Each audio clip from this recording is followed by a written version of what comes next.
Lulu sasazongqolo endaba estudio 9 kwikomkhulu le-SABC yakuland park eRhawutini nazo eziphambili.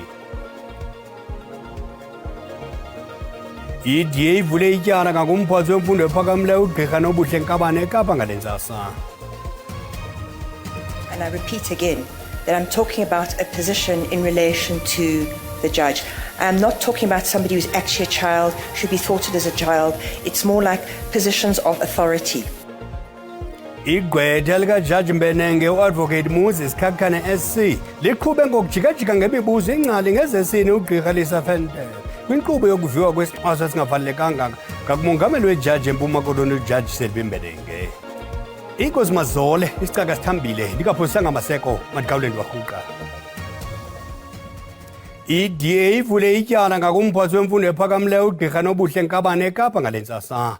Uku kwenzeka phambi kokuba uGqirha Nkabane athi thaca uhlahlo lwabiwo-mali lwesebe lakhe ngolwesine. Eli qela lithathe elinyathelo ngenxa yokurhuqa inyawo kamongameli Cyril Ramaphosa ukuthatha amanyathelo kubaphathiswa abatyholwa ngezenzo zorhwaphilizo.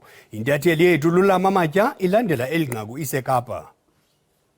Lapha phambi kwesikhululo samapolisa saseKapa nalapho iqela le-Democratic Alliance lizokumangala livula ityala ngakumphathiso wemfundo ephakamileyo uGqirha Nobuhle Nkabane.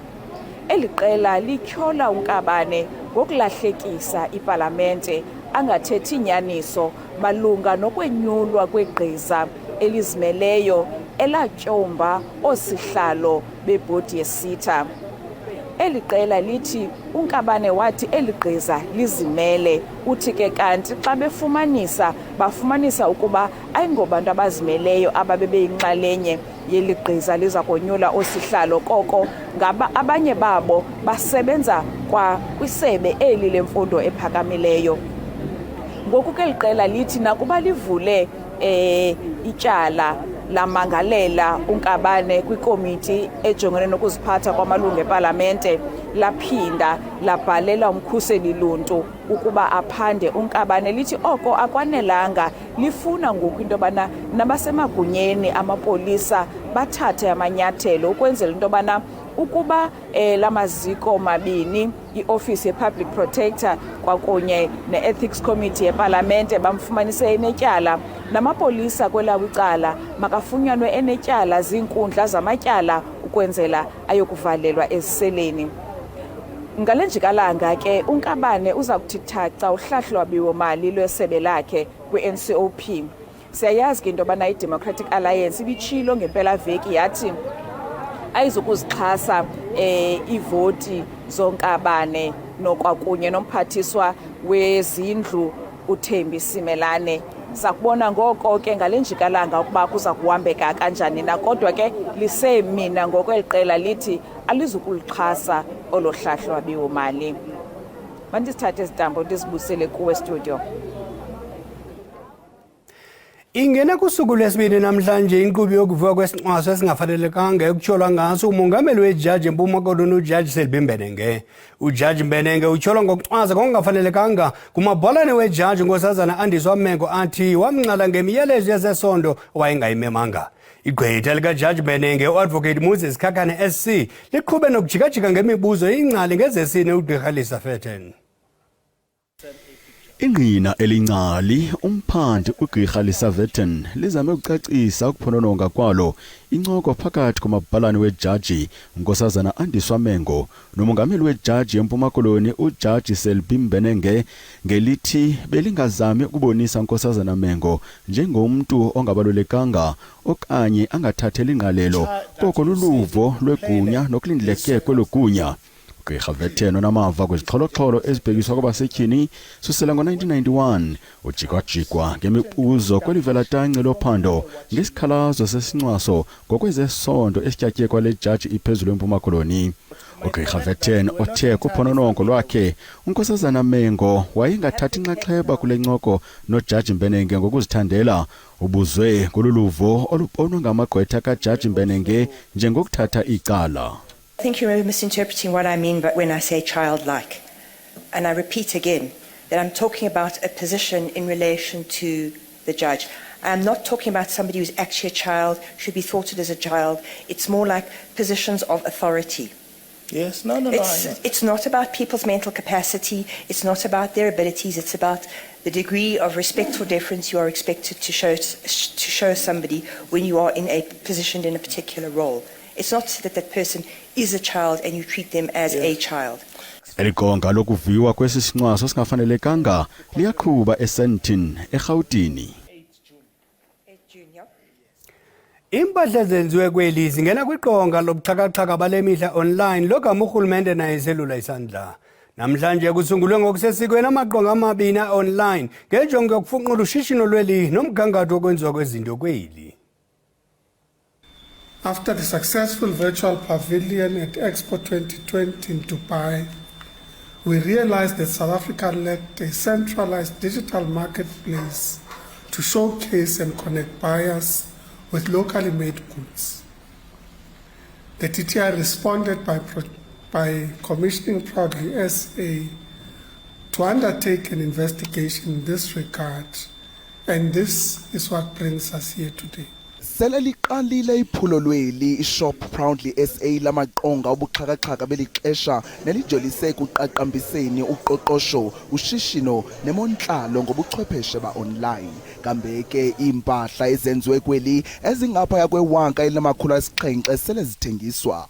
Umphathiswa wesebe lezorhwebo noshishino nomongameli wemanyano iCOSATU bakhanganye ukuzijula kwabo ijacu ekuxhaseni nasekuphuculeni oosomashishini beli. As part of the drive towards industrialization and localization, the DTIC continues to support Proudly South African and the National Buy Local campaign. Since its inception, Proudly SA has registered over 2,000 member companies representing businesses that meet strict local content with quality standards. The importance of Shop South Africa and MEP is indeed to create our own narrative as a country, to claim our sovereignty, and also to say that if, as consumers, we are to ensure that when we purchase online, we are doing it in support of local produced products, be it in the manufacturing industry, in the retail sector, or in the clothing. Every rand spent stays locally. Kananjalo kuhlatywe ikhwelo lokuba kuhlanganwe ngabathengi licandelo labucala neloluntu ngoosomashishini bonke nabaqolunqe bemigaqo-nkqubo kungakhethwa bala namgangatho wamntu kwifuthe lokuphakamisa izinga leempahla zaseMzantsi Afrika. Through platforms like the National Online Store and MEP, we are removing friction, creating access, and bridging the gap between policy intent and market reality. But we cannot do it alone. We need every South African consumer, every South African buyer, every CEO and policy maker to act, buy local, source local, and empower local.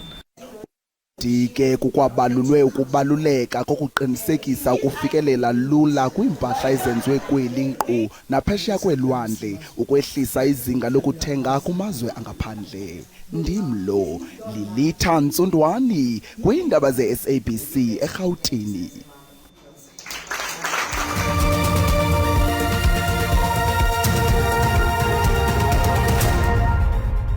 Sihlabele mgamane ndaba zethu. Ibutho lokheje libamba amagoza amathathu omasipala waseTshwane atyholwa ngokweba ubuxhakaxhaka neziseko zophuhliso zombane. Umkomishana wamapolisa kwisithili saseTshwane uNjengele Samuel Thine uthe uphando lusaqhuba ukusukela ngomhla wama-27 kuNovemba nyakeni nalapho sekubanjwa abarhanelwa abali-11. Kodwa abarhanelwa abali-10 kubo bakhululwa ze omnye wafunyaniswa enetyala. It's an ongoing investigation. It started last year. November 27th, when we arrested one suspect. In fact, we arrested 11 suspects in Lodiam at the substation. This particular individuals, 10 were subcontractors, so they were released, and one was charged, of which it was the employee of the City of Tshwane, the electricity.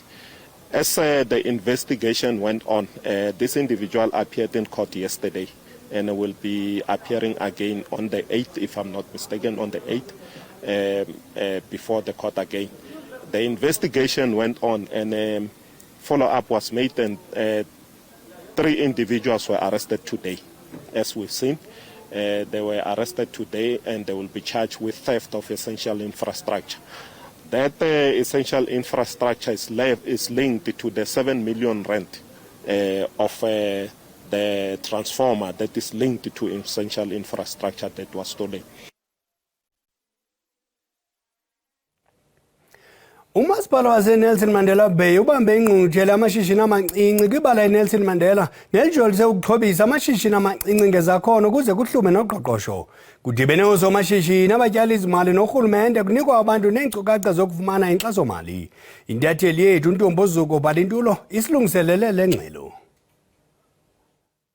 Umasipala Nelson Mandela Bay ubambe ingqungquthela ye-SMMEs kwibala Nelson Mandela Bay Stadium kulapho ke liphulo lobuchule eliyelele ukuxhobisa amashishini amancinci asekuhlaleni kunye nokukhuthaza ukukhula koqoqosho kulapha kulo masipala.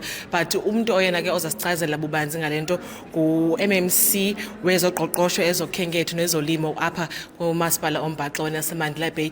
Tata inkosi kakhulu sixesha lakuthetha nathi apha ekuseni. Sifuna nje ukhe usichazele ibaluleke ngantoni uba kudibane umasipala ne-SMMEs.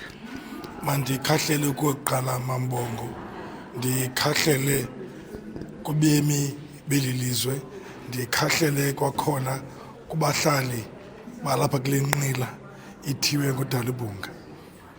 Namhlanje sithe nwadalala sidibanisa inhloko kwiphulo lokujonga ingcambu yoshishino kakuhle ukuze sijonge namacebo okwazi ukuphuhlisa osomashishini abasakhasayo. Kuzawuxoxwa ke inkalo ngeenkalo ukuze siphume necebo, kodwa yonke le nto yenziwe ukuba emveni kokuba besilenzile uphando nzulu lokuba zithini ingxaki zona ncakasana. Kodwa ke njengokuba ilulawulo lesininzi kuyanyanzeleka ukuba size ebantwini sithethe nabantu, ibe ngabantu abasithumayo, senze intando yabantu hayi intando yethu. Liyenyuka ixabiso lamafutha okuhamba imoto ezinzulwini zobusuku namhlanje.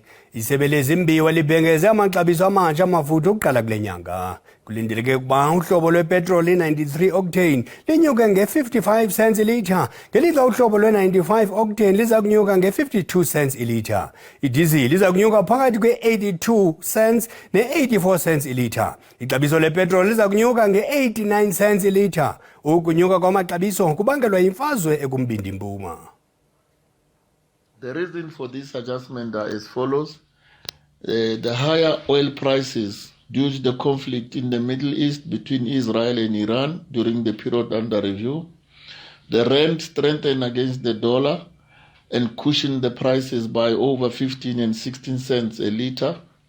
The MRP of LP gas is decreasing by 57 cents per kilogram due to lower prices of propane and butane. The minister has approved a 14% supply cost recovery on the MRGP of LP gas that is imported through the port of Saldanha Bay in the Western Cape. Therefore, the MRGP of LP gas in the Western Cape increased by 190 cents per kilogram, resulting in the maximum refinery gate price of 36 rand 8 cents per kilogram. The slate levy remain unchanged at 0 cents per litre on the price structures of both petrol and diesel. Isebe lezompilo kuzwelonke lithi akukho mfuneko yokuxhalaba kubemi beli kuba iziko lezifo ezisulelanayo libeke esweni imeko yesifo se-COVID-19 esiqhambuke kumazwe aliqela e-Asia. Okwangoku olu hlobo lutsha lwesifo alikabikho kweli. Intatheli yethu Kelvin Dludla ithunga ijobe bandla. Okhulumela umnyango wezempilo kuzwelonke uFoster Mohale uthi isikhungo sabe sibhekela izifo ezithathelanayo iNICD siliqaphe ngelokhozi igciwane lisanda kuqubuka eindaweni zase-Asia nakwamanye amazwe. Wathi asikho isidingo sokuthi abantu bangenwe amanzi emadolweni ngalokhu. The Department of Health and the National Institute for Communicable Diseases continue to closely monitor the emergence of new COVID-19 variant known as Nimbus or NB.1.8.1 which has been circulating in Asia and other parts of the world. Once more, there is no need for public to panic because the current data on this variant does not suggest additional public health risks.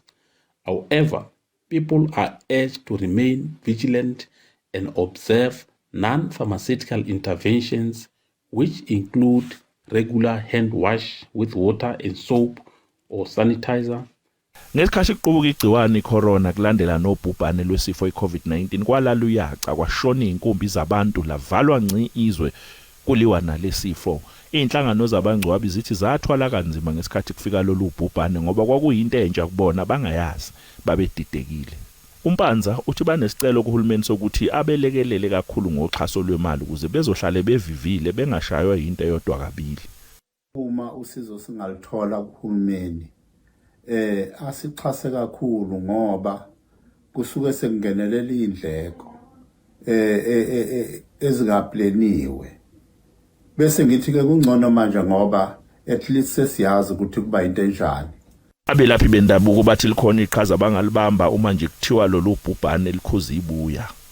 Uhulumeni mhlawumbe mengase azame ukuthi asisondeze sibe seduze kakhulu nathi sibe nayo imbono sifake nendlela yokwelapha njengabantu abalapha ngamakhambi kakhulu ngoba kakhulukazi lezi zinto sibonile eqaleni ukuthi bezwadinga amakhambi esintu wabushkwasho ukuthi sivaleleke ngaphandle.